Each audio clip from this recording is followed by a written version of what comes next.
പടച്ചോനെ വലിയ വീട്ടിലാക്കി ഇവിടെ എന്തെങ്കിലും ഒരു പണി കിട്ടിയാൽ മതി.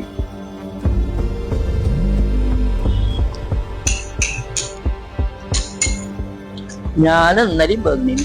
ഇന്നലെ തന്നെ നിങ്ങളോട് പറഞ്ഞല്ലേ നിങ്ങൾക്ക് പറ്റിയ പണിയൊന്നും ഇവിടെ ഇല്ല എന്നുള്ളത്. എന്നാലും സാറിനെ ഒന്ന് കാണേനി, കണ്ടാളൊന്ന് ചോദിച്ചോക്കെ.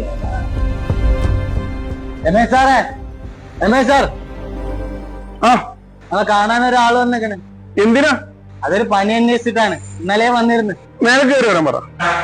മേലെ കയറി വരാം.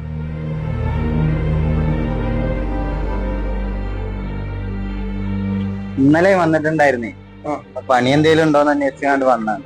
അയ്യോ, നിങ്ങൾക്ക് പറ്റിയ പണിയൊന്നും ഇവിടെ ഇല്ലല്ലോ. അങ്ങനെ പറയരുത്, എന്തെങ്കിലും ഒരു പണി ഇവിടെ. അല്ല, ഇവിടെ ഈ സിമെന്റും മണലും കല്ലൊക്കെ ഏറ്റുന്നതാണ്. രണ്ടു നിലയിലൊക്കെ ഏറ്റിപ്പോ നിങ്ങളെ കൊണ്ട് കഴിയില്ല. ഞാൻ ശ്രമിച്ചോളെ. നിങ്ങൾ എങ്ങനെയാണ് ഈ പ്രായത്തില് ഇത് ഭയങ്കര റിസ്ക്കുള്ള പണിയാണ്. നിങ്ങൾക്ക് വല്ല കടയിലൊക്കെ പോയി നിന്നോടുന്നാല്. കടയിലൊക്കെ പോയാൽ കുറഞ്ഞ ശമ്പളേ കിട്ടുള്ളൂ. അതിന് ഒരു മാസം കാത്തിക്കണം. എനിക്കാണെങ്കിൽ കിട്ടുന്നത് ആഴ്ചക്ക് കിട്ടുകയാണെങ്കിൽ സൗകര്യം. എന്താ ആഴ്ച നിങ്ങൾക്ക് ഇതിന് മാത്രം എന്താ പ്രശ്നം? പെണ്ണുങ്ങൾക്ക് സുഖമില്ലാതെ 12,000 റുപ്യ മരുന്നിന് വേണം ഒരാഴ്ചക്ക്. എന്നാലും കാക്ക, നിങ്ങൾക്ക് ഈ പറഞ്ഞത് ഭയങ്കര അധ്വാനമുള്ള പണി. ഈ വെയില് വേറെ, നോമ്പ് വേറെ, എങ്ങനെ പണിയെടുക്കാനാ? ഞാൻ എടുക്കുവേ. റിസ്ക് ഒന്നൊരു പ്രശ്നമല്ല, ഞാൻ എടുക്കും. എന്റെ ബുദ്ധിമുട്ടുകൊണ്ടാണ്. എന്തേലും കാട്ടിയിട്ട് നിങ്ങൾ നോക്കി ഒരാഴ്ച എന്നെങ്കിലും നോക്കിട്ട് ഒരു കാര്യം ചെയ്യാം. ഞാൻ ഇന്നിവിടെ പണിയെടുക്കേ. ഇന്നത്തെ പണി നോക്കിയിട്ട് നാളെ തൊട്ട് ഇവിടെ നിർത്തുള്ളൂ. പക്ഷേ അവിടെ എല്ലാം കട്ടയും കാര്യങ്ങളൊക്കെ അല്ല, മറ്റേ ബംഗാളികളൊക്കെ അല്ലേ, ഓരോ കൂടെ നിർത്തിക്കോ കേട്ടോ. ഒന്ന് നോക്കട്ടോ.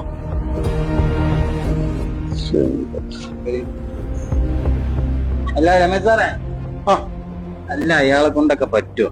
നമുക്കൊരു പണിയാവും ഇനി. എന്തോ പാവാൻ തോന്നുന്നു ഈ വയസ്സാകാലത്ത്. ഒന്ന് നോക്ക്, ചിലപ്പം കേട്ടോ. ഒന്ന് ശ്രദ്ധിച്ചാൽ മതി കേട്ടോ. ഓക്കെ കാക്കാ, ഈ കല്ലൊക്കെ ഇപ്പൊ തൽക്കാലം അങ്ങോട്ട് വെക്കി. ഭയ്യാ ഏ ദേക്കോ, ഓ ഉധർ റക്കോ, സിമന്റ് ചാക്ക് ഇധർ.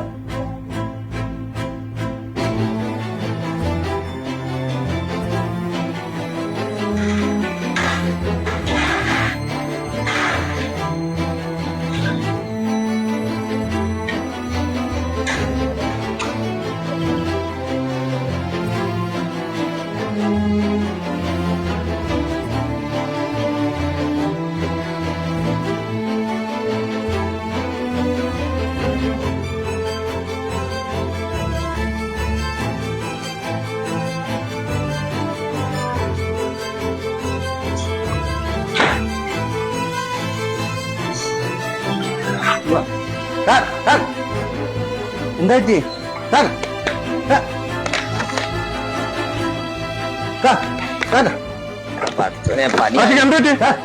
എന്താ അറിയില്ല, മുപ്പർക്ക് വയ്യാതായിക്കുന്നുണ്ട്. ആണോ?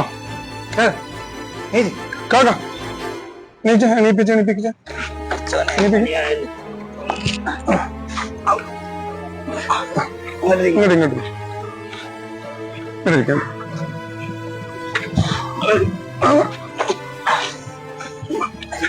കുഴപ്പമുണ്ടോ? ഇല്ലല്ല, അജിക്ക, നീ ആ വണ്ടി ഒന്ന് എടുത്ത് ആ വണ്ടി എടുക്കട്ടോ. ഹോസ്പിറ്റൽ പോലോ? ഇല്ലല്ല, കുഴപ്പമൊന്നുമില്ല. കുഴപ്പമൊന്നുമില്ല. തലയിട്ടിയതാ, കുഴപ്പമില്ല. ഞങ്ങൾ പറഞ്ഞില്ല ഈ പണി നിങ്ങൾക്ക് പറ്റില്ല.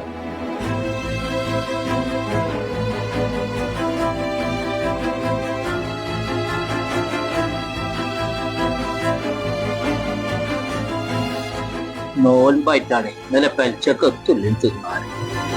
അതിന്റെ ക്ഷീണം. നാളെ ഉസാറെ ചെല്ലെടുത്തോളാം. പെൽച്ചക്കൊക്കെ ഭക്ഷണം കഴിച്ചിട്ട് ഉസാറെ. അതല്ല, നിങ്ങൾക്ക് എന്താ പറഞ്ഞാൽ മനസ്സിലാവും. ഞാൻ ഒരു കാര്യം, നിങ്ങൾക്ക് ഒരു 1000 റുപ്യ തരാം. നിങ്ങള് അതുകൊണ്ടൊന്നും ആവൂലേ. എനിക്ക് പണിയാൻ വേണ്ടി ശരീര കാര്യമൊക്കെ പറ്റ മോശം. അല്ല കാക്ക, അപ്പൊ നിങ്ങൾക്ക് വേറെ ആരും ഇല്ല? എനിക്ക് 2 ആമക്കളല്ലേ. 10 കൊല്ലം ഞാൻ പ്രവാസി.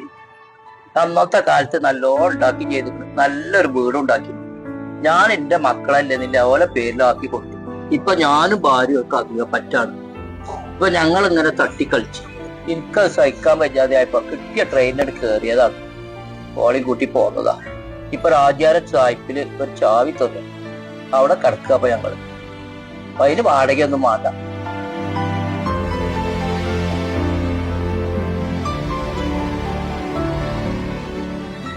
നിങ്ങൾ പറയണ എനിക്ക് മനസ്സിലാകുന്നു. പക്ഷെ ഇവിടെ ഈ പണിയെടുത്തിട്ട് നിങ്ങളെ കൊണ്ട് ഇത് മുന്നോട്ട് കൊണ്ടുപോകാൻ പറ്റും. നിങ്ങൾ അവിടെ എന്ത് പണിയെടുത്തെന്ന് പറഞ്ഞു? ഞാൻ അവിടെ പണ്ടാരി. നിങ്ങളൊരു കാര്യം ചെയ്യും, ഞാൻ ഇവിടെ ഒരു വീടെടുത്ത് ഒറ്റയ്ക്കാണ് താമസിക്കുന്നത്. എനിക്ക് ഈ ബിൽഡിംഗ് വർക്കൊക്കെ ഉണ്ട്. ഒരുപാട് കാലം ഞാൻ അവിടെ ഉണ്ടാവും. നിങ്ങളവിടെ എനിക്ക് വന്നിട്ട് ഭക്ഷണം ഉണ്ടാക്കി തരും. നിങ്ങൾ നിങ്ങളെ ഭാര്യനും കുട്ടികളുണ്ട്. നിങ്ങൾക്ക് വേണ്ട മരുന്നും കൂടി ശമ്പളം ഒക്കെ ഞാൻ തന്നു. ഞാൻ നോക്കിക്കോളാം നിങ്ങളെ. ഓന്റെ പേരെന്താ? എന്റെ പേര് രമേശ്. ശിവോപകാരം ഞാൻ ഒരിക്കലും മറക്കൂല. നിങ്ങൾ പഠിച്ചോ സഹായിക്കും. കരയണ്ട, നിങ്ങൾ എന്റെ അച്ഛന്റെ മാര്, ഞാൻ നോക്കും നിങ്ങളെ. നീ